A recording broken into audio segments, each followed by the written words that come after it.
Batya, I can't wait to hear what's on your radar. Well, if you spend any time on social media, reading the New York Post, or watching Fox News, you know about the 61-year-old bodega clerk who defended himself from an assault by killing his attacker. On July 1st, Jose Alba, an immigrant from the Dominican Republic who's lived in the US for 35 years, was working in a Harlem bodega when a woman tried to pay for a bag of chips for her daughter with an EBT card. Alba ran her card, but it was declined, so he ran it again and again. Finally, Alba took the bag of chips away from the little girl. Her enraged mother shouted at Alba that she was going to bring her boyfriend to the store and her boyfriend was going to F you up. She used the actual word, which is exactly what happened. The woman's boyfriend was a 35-year-old career criminal named Austin Simon, who was out on parole for assaulting a police officer, the latest in a long list of assaults. Simon entered the store and immediately began to yell at Alba, "What's up with you? What is wrong with you?" including profanities. "I don't want a problem, Papa," Alba said, showing Simon the receipt from the declined transaction and doing his best to de-escalate the situation. But Simon didn't listen. He stepped behind the counter and got right up in Alba's face. Simon then proceeded to do exactly what his girlfriend had promised he would do. He effed Alba up. Simon shoved Alba hard enough that Alba, a 61-year-old, nearly half Simon's size, fell back into the wall. In the video of the altercation, a defeated look passes over Alba's face as Simon looms over him, shouting and gesticulating. Simon then grabs Alba by the scruff and tries to shove him out of the booth, demanding that he come apologize to the girl, according to the criminal complaint. Alba tries to pull away, and Alba and Simon get into an altercation. Being assaulted by a man half his age and twice his size, Alba grabs a knife and stabs Simon 5 times. Simon was later pronounced dead. Meanwhile, Alba was stabbed 4 times by Simon's girlfriend, who had a knife in her purse, twice in each arm. Every human life is infinitely precious, so every death is a tragedy. But it's hard to imagine a clearer case of self-defense. Alba had already been stabbed 4 times by a woman who had vowed to bring her boyfriend to F him up. The bodega clerk was no physical match for his assailant. That's clear from the video. Alba also has no criminal record and found himself locked in a tiny space with a man who spent his life getting what he wanted with his fists. Exactly how much effing up was Alba supposed to submit to before defending himself in the only way he could? Alba truly had no other option, that much is clear. He even did try to get away, which New York state law mandates for a legal case of self-defense. Simon and his girlfriend, on the other hand, had many off-ramps from this altercation. Why didn't Simon's girlfriend ask Simon for the money for the chips instead of asking him to humiliate and assault a bodega worker just doing his job? Why did Simon think that not letting his girlfriend have free food from an establishment Alba didn't even own was an insult worthy of assault? Why was asking for money in exchange for goods considered an insult at all?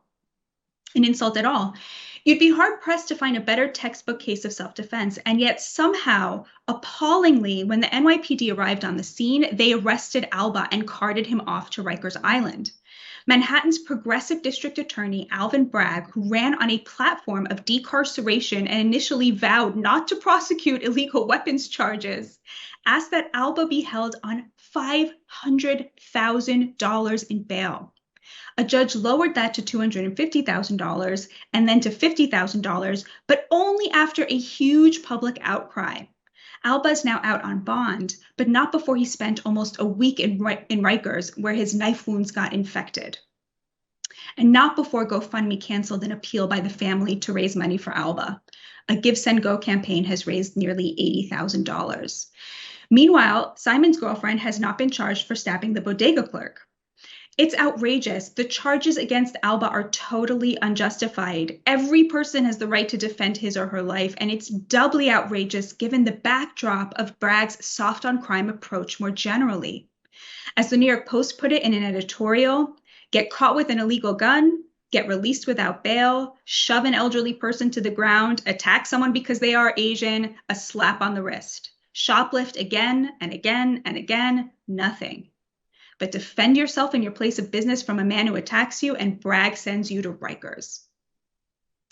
It's not enough that progressive prosecutors across the country have been letting career criminals roam the streets unimpeded. If you, the victim, don't submit to their attack, you will go to jail. It's appalling. New York's progressive justice system is denying Alba the most basic of human rights, the right to defend your own life. How did this happen? How did we get here? How are they getting away with this? There's a clue in the coverage this tragic episode received from the progressive press, or rather, didn't receive. WNYC, New York's public radio station, has nothing on their website about the stabbing, nor about the massive public outcry that led to the reduced bail. But here is how Gothamist covered it.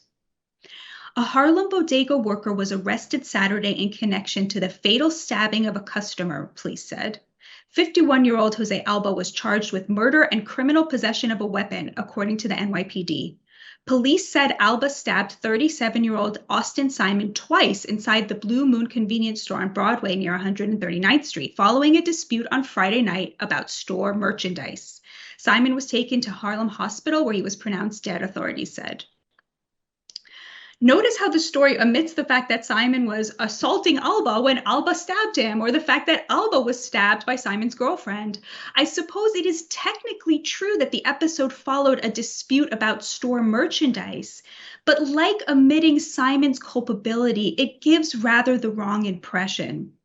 Maybe Gotham has got it wrong because it was early in the investigation, but there appears to be no follow-up story correcting this one and nothing about the public outcry. Meanwhile, it took almost a week for the New York Times to cover the story, and what they finally came up with was telling. The headline of the story is about Mayor Adams, of all things. Adams shows support for man charged in Bodega killing that caused outcry.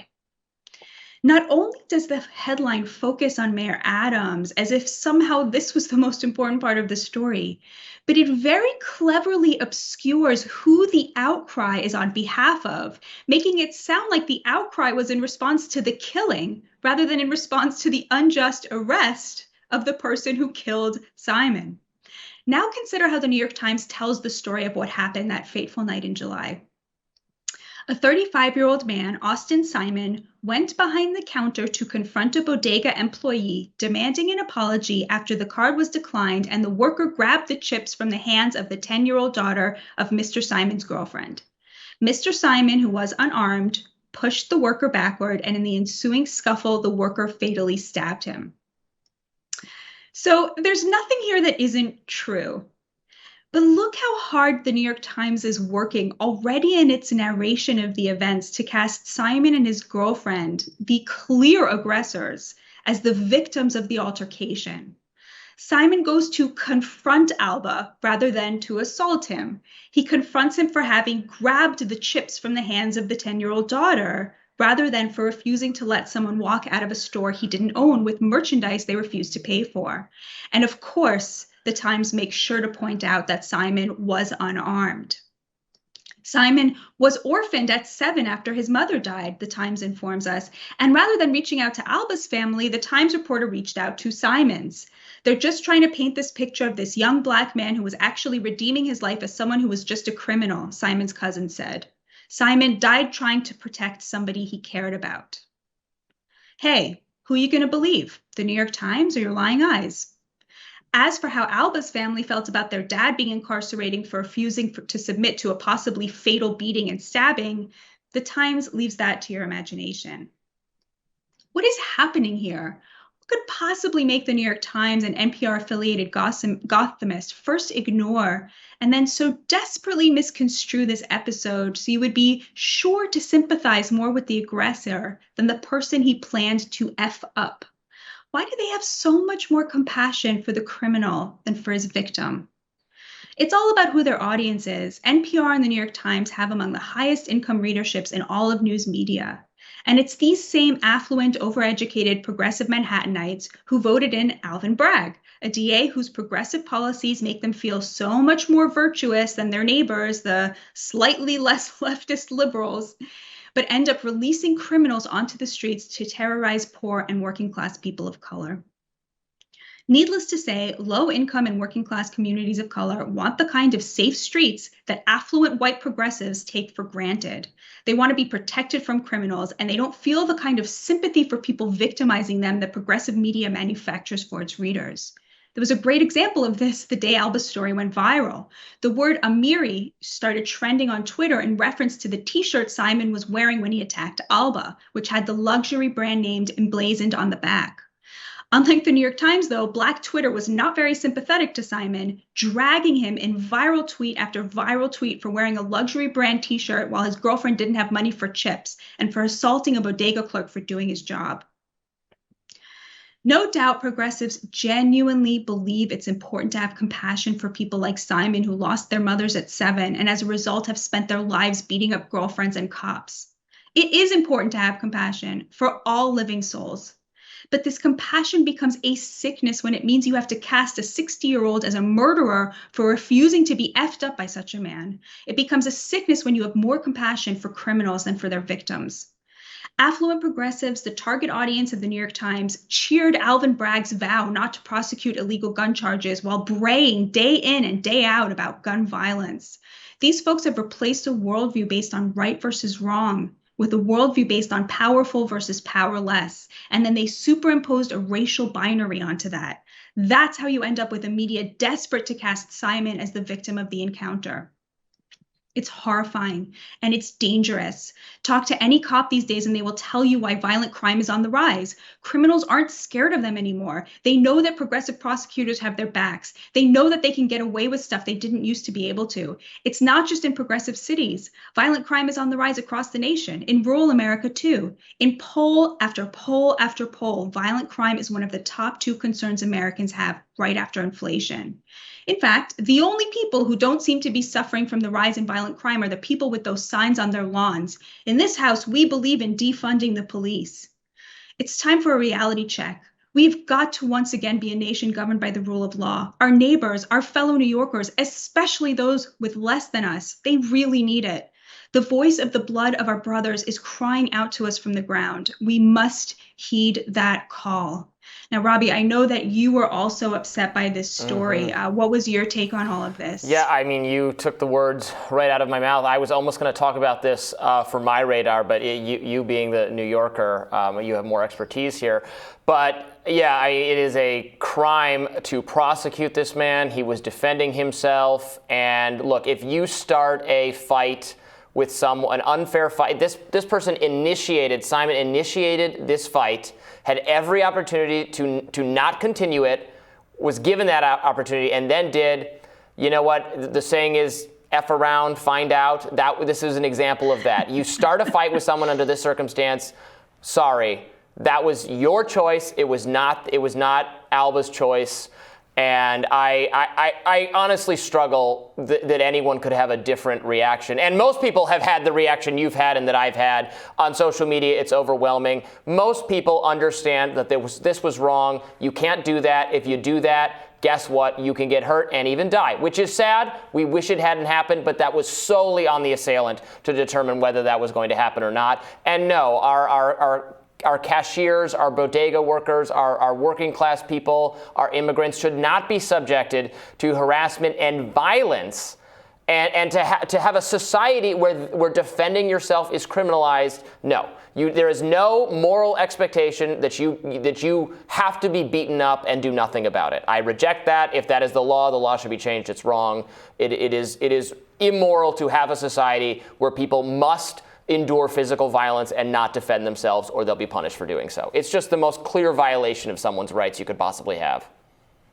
Yeah, and I think that the vast gulf separating how Black New Yorkers are talking about this from how, like, the New York Times is talking about it is really important to point out. I was talking to one of my best friends yesterday, and she grew up in Harlem, and she was telling me how the bodega was like a part of the family. You know what I mean? It was like church. It was a place where you would go, you would talk to people, and the bodega owner, the bodega clerk was somebody that you regularly interacted with and were very grateful that he was in your neighborhood and he was taking care of people. And the idea that somebody would just decide that it was their right to go in and assault someone like that and that he should have to take it is just like so horrifying and so contrary to, what we think about when we think about the rule of law, when we think about, and it's so funny because you can so easily imagine a world in which progressives looked at, one man was just so much obviously bigger than the other, had so much more physical force at his disposal, and said, look, Alba, right, this immigrant, right, he's working so hard just trying to make by. He's such a small guy, that they would have sympathized with him. And so that's why I think that there's a bigger story here about what this says about the progressive mindset right now.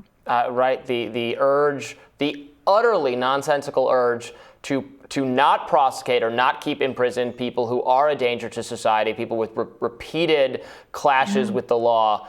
We're going to let them out, but this person should spend a week in Rikers. Just despicable. Well, thank you so much, Batya, for telling us more about that. Expertly handled, and we'll be back with more Rising in just a minute.